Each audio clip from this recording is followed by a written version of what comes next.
بسم اللہ الرحمن الرحیم نحمدہ ونستعینہ ونستغفرہ ونؤمن بہ ونتوکل علیہ اما بعد۔ آج کا سبق سورہ بقرہ کی 217 آیت سے متعلق ہے۔ اس آیت میں سب سے پہلے اشہر حرم کا ذکر ہے۔ اشہر حرم یعنی حرمت والے مہینے، جس کے متعلق رسول کریم صلی اللہ علیہ وسلم کی تشریح موجود ہے۔ آپ نے فرمایا کہ اشہر حرم 4 مہینے ہیں: رجب، ذوالقعدہ، ذوالحجہ اور محرم۔ اس کے علاوہ قرآن کریم کی متعدد آیات سے بھی ان 4 مہینوں کی حرمت کا ذکر ثابت ہے۔ اسلام میں ان 4 مہینوں میں جنگ کرنا منع ہے، البتہ اگر کوئی دشمن حملہ کر دے تو اپنے دفاع کرنے کی اجازت ہے۔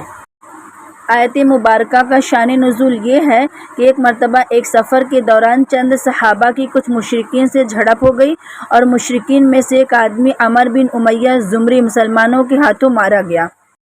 چونکہ یہ واقعہ جمادی الثانی کی 29 تاریخ کی شام کو واقع ہوا، لیکن اس شخص کے قتل ہوتے ہی رجب کا چاند نظر آ گیا۔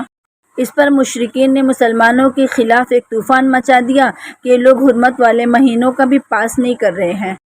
یہ آیت مبارکہ اسی پروپیگنڈا کے پس منظر نازل ہوئی، جس میں جواب دیا گیا کہ اول تو عمر بن امیہ کا قتل غلط فہمی میں ہوا، جان بوجھ کر حرمت والے مہینے میں قتل نہیں کیا گیا۔ اس کے علاوہ جو لوگ اس واقعے پر طوفان کھڑا کیے ہوئے یعنی مشرکین، انہوں نے اس سے کہیں بڑے گناہوں کا ارتکاب کیا ہوا ہے۔ وہ لوگوں کو نہ صرف مسجد حرام سے روکتے ہیں، بلکہ جو لوگ حقیقتاً مسجد حرام میں عبادت کے اہل ہیں، ان کے لیے زندگی اجیرن بنا کر کے ان کو نکلنے پر مجبور کر رہے ہیں، اور اللہ تعالیٰ کے ساتھ کفر کی روش اختیار کیے ہوئے ہیں۔ اس کے علاوہ مذکورہ آیت مبارکہ کے آخر میں مسلمان ہونے کے بعد کفر ارتداد اختیار کرنے کا حکم بھی ذکر فرمایا گیا۔ پہلے آیت کریمہ کا ترجمہ اچھی طرح سے سمجھ لیں۔ آیت مذکورہ کے الفاظ اور کلمات یہ ہیں: اعوذ باللہ من الشیطان الرجیم، بسم اللہ الرحمن الرحیم، يسألونك عن الشهر الحرام قتال فيه قل قتال فيه كبير وصد عن سبيل الله وكفر به والمسجد الحرام وإخراج أهله منه أكبر عند الله والفتنة أكبر من القتل ولا يزالون يقاتلونكم حتى يردوكم عن دينكم إن استطاعوا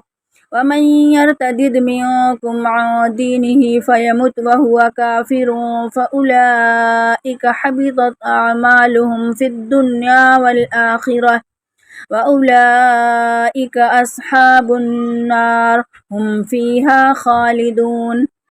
آیت مذکورہ کا لفظی ترجمہ: یسألونک، وہ آپ سے سوال کرتے ہیں، پوچھتے ہیں، عن سے،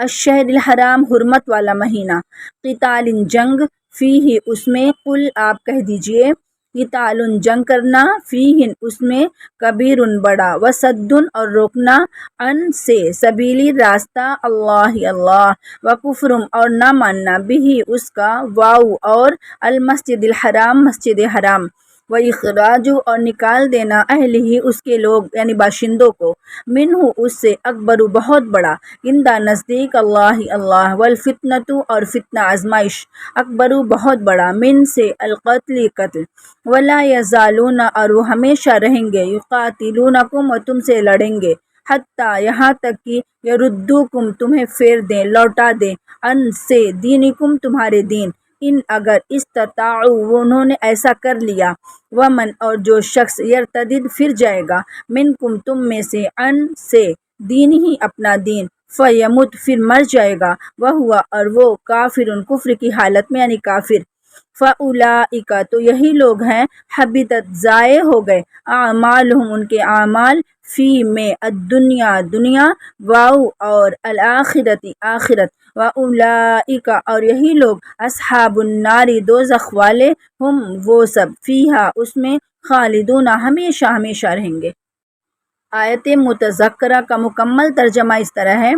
لوگ آپ سے حرمت والے مہینے کے بارے میں پوچھتے ہیں، سوال کر رہے ہیں کہ اس میں جنگ کرنا کیسا ہے۔ آپ کہہ دیجئے کہ اس میں جنگ کرنا بہت بڑا گناہ ہے، مگر لوگوں کو اللہ کے راستے سے روکنا، اس کے خلاف کفر کی روش اختیار کرنا، مسجد حرام پر بندش لگانا اور اس کے باشندوں کو وہاں سے نکال کر کے باہر کر دینا اللہ کے نزدیک بہت بڑا گناہ ہے، اور فتنہ قتل سے بھی زیادہ سنگین چیز ہے۔ اور یہ کافر تم لوگوں سے برابر جنگ کرتے رہیں گے، یہاں تک کہ اگر ان کا بس چلے تو یہ تم کو تمہارا دین چھوڑنے پر آمادہ کر دیں، اور اگر تم میں سے کوئی شخص اپنا دین چھوڑ دے اور کافر ہونے کی حالت ہی میں یعنی مرتد ہو کر کے مرے تو ایسے لوگوں کے اعمال دنیا اور آخرت دونوں میں اکارت ہو جائیں گے، یعنی بیکار ہو جائیں گے۔ ایسے لوگ دوزخ والے ہیں، وہ ہمیشہ اسی میں رہیں گے۔ جیسا کہ اوپر ذکر ہو چکا ہے، آیت مذکورہ یسألونک عن الشہر الحرام کے آخر میں مسلمان ہونے کے بعد کفر ارتداد اختیار کرنے کا حکم مذکور ہے، اور ان کے متعلق فرمایا گیا ہے کہ حبطت اعمالهم فی الدنیا والآخرہ، یعنی ان لوگوں کے اعمال دنیا اور آخرت میں سب غارت ہو جائیں گے، یعنی بیکار ہو جائیں گے۔ اب اس کے متعلق چند مسئلے بھی سمجھ لیں۔ مسئلہ نمبر 1، دنیا میں اعمال کا ضائع ہونا یہ ہے کہ اس کی بیوی نکاح سے نکل جاتی ہے، اور اگر اس کا کوئی مسلمان وارث مر جاتا ہے تو اس شخص کو میراث کا حصہ نہیں ملتا۔ حالت اسلام میں نماز روزہ جو کچھ کیا تھا سب ختم ہو جاتا ہے۔ مرنے کے بعد جنازے کی نماز نہیں پڑھی جاتی ہے، مسلمانوں کے مقابر میں دفن نہیں کیا جا سکتا۔ مسئلہ نمبر 2، اگر یہ شخص پھر مسلمان ہو گیا تو آخرت میں دوزخ سے بچنے اور دنیا میں آئندہ کے لیے احکام اسلام کا جاری ہونا تو یقینی ہے، لیکن دنیا میں جو احکام پہلے کر چکا، مثلا حج کر چکا تو وسعت کے مطابق دوبارہ حج اس کا فرض ہونا نہ ہونا، اسی طرح آخرت میں پچھلے نماز روزے کے ثواب کا لوٹ آنا، اس میں اختلاف ہے۔ امام اعظم ابو حنیفہ دوبارہ حج کو فرض کہتے ہیں اور گزشتہ نماز اور روزہ پر ثواب ملنے کے قائل نہیں ہیں۔ امام شافعی دونوں امر میں اختلاف کرتے ہیں۔ تیسرا مسئلہ، جو کافر اصلی ہے یعنی ہمیشہ سے ہی کفر پر رہا ہے اور کفر کی حالت میں کوئی نیک کام کر لے تو اس کا ثواب معلق رہتا ہے، اگر کبھی اسلام لے آیا تو سب پر ثواب ملتا ہے، اور اگر کفر پر مر گیا تو سب بیکار ہو جاتا ہے۔ الغرض مرتد کی حالت کافر اصلی سے بدتر ہے، اسی واسطے کافر اصلی سے جزیہ قبول ہو سکتا ہے، اور مرتد اگر اسلام نہ لاوے اور اگر مرد ہے تو قتل کر دیا جاتا ہے، عورت ہے تو ہمیشہ ہمیشہ کی سزا مسلط کر دی جاتی ہے، کیونکہ اس سے اسلام کی اہانت ہوئی ہے۔ کافر، مشرک اور مرتد کا ذکر ہونے کے بعد اگلی آیت میں مومنین اور مخلصین کا ذکر ہے، اور ان کے متعلق ارشاد ہے، ان الذين آمنوا والذين هاجروا وجاهدوا في سبيل الله اولئك يرجون رحمت الله والله غفور رحیم۔ آیت مبارکہ کا لفظی ترجمہ، ان بے شک، الذین جو لوگ، آمنو ایمان لائے، والذین اور وہ لوگ جو، ہاجروا انہوں نے ہجرت کی، وجاہدوا اور انہوں نے جہاد کیے، فی میں، سبیل اللہ اللہ کے راستے میں، اولئک یہی لوگ، یرجون امید رکھتے ہیں، رحمت اللہ اللہ کی رحمت، واللہ اور اللہ غفور بخشنے والا، رحیم رحم کرنے والا ہے۔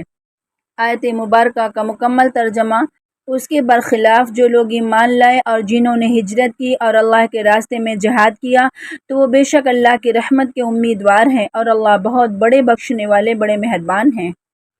یہاں تک آیت نمبر 217 اور 218 کا ذکر ہوا۔ اللہ رب العزت امت کو صحیح طریقے سے سمجھنے اور اچھی طرح عمل کرنے کی توفیق نصیب فرمائے، آمین ثم آمین۔